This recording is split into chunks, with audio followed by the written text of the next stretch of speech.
On est de retour cette semaine chez Perfo Elite avec Philippe Roy qui est avec nous cette semaine pour parler de retour au jeu après une blessure parce que c'est un moment évidemment qui est dommage pour un joueur qui se blesse. Toi, ton rôle entre beaucoup en ligne de compte à ce moment-là. Il y a tout un processus que toi, tu vas gérer en collaboration avec les autres intervenants du joueur pour amener le joueur à revenir au jeu. C'est super important de justement te mentionner de venir collaborer avec les autres intervenants aussi.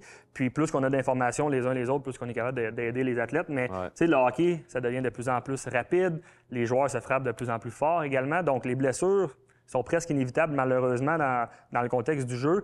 Puis, ce qui arrive, c'est que c'est super important aussi de comprendre la gestion de la blessure puis du retour au jeu. Donc, c'est un sujet qui est extrêmement étudié parce que, oui, si on peut peut-être avoir 2 entorses ou 2 blessures pareilles avec le même titre. Ils sont jamais pareils, je suis à peu près certain. Ils sont jamais identiques. Puis, surtout, la gestion du retour au jeu ne va pas être la même pour chacun des athlètes. Tu sais, c'est très théorique, mais malheureusement, ça ne s'applique pas tout le temps de la même façon sur le terrain. Bien, justement, parlons-en un peu du retour au jeu parce que les athlètes, je suis certain, veulent revenir au jeu le plus rapidement possible, veulent retourner sur la glace, veulent retourner compétitionner. Il y a un danger quand même de faire ça trop rapidement. Comment tu vois cette situation-là? Tu sais, c'est pas vraiment que l'athlète revient au jeu trop rapidement, c'est que souvent, il ne revient pas au jeu dans la bonne état ou du moins dans l'état initial qui était avant sa blessure. Donc, souvent, c'est important de guérir les bobos, donc guérir la blessure, mais un coup que la blessure est guérie, souvent, c'est là qu'on va avoir le fameux green light puis qu'on peut retourner au jeu.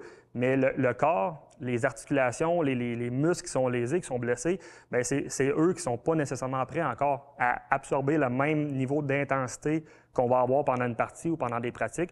Donc, c'est important d'aller chercher du renforcement à ce niveau-là, puis pas juste guérir la blessure en soi.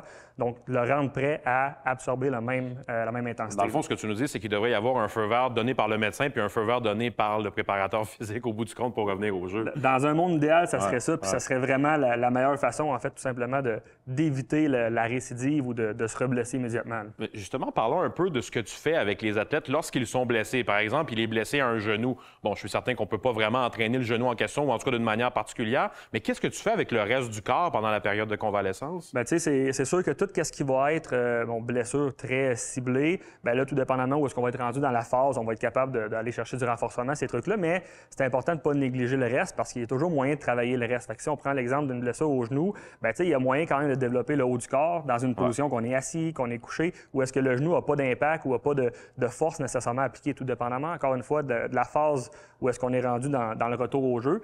Si on prend l'exemple d'une blessure du haut du corps, nous, on a des équipements, c'est des machines iso-inertielles, donc qu'on n'a pas de charge dans le haut du corps ou de charge à tenir. Tout se passe au niveau d'une ceinture, par exemple, au bassin, aux hanches.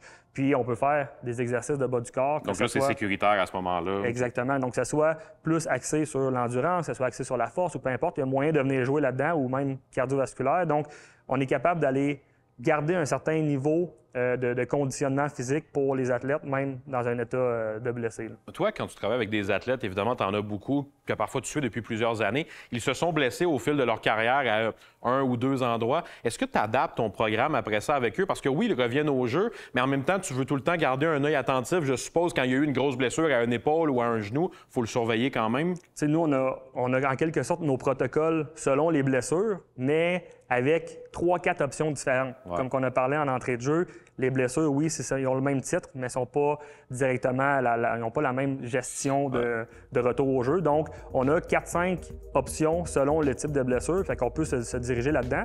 Puis, ce qui est important aussi, c'est qu'on a aussi le après. Donc, tu l'as mentionné dans ta question, mais on a la gestion de retour au jeu, qui est la première étape, mais ensuite, on a la gestion un coup que le retour est fait. Ne pas se reblesser. Exactement. Ouais. Bien, merci beaucoup, Philippe, pour ces commentaires. Merci à toi.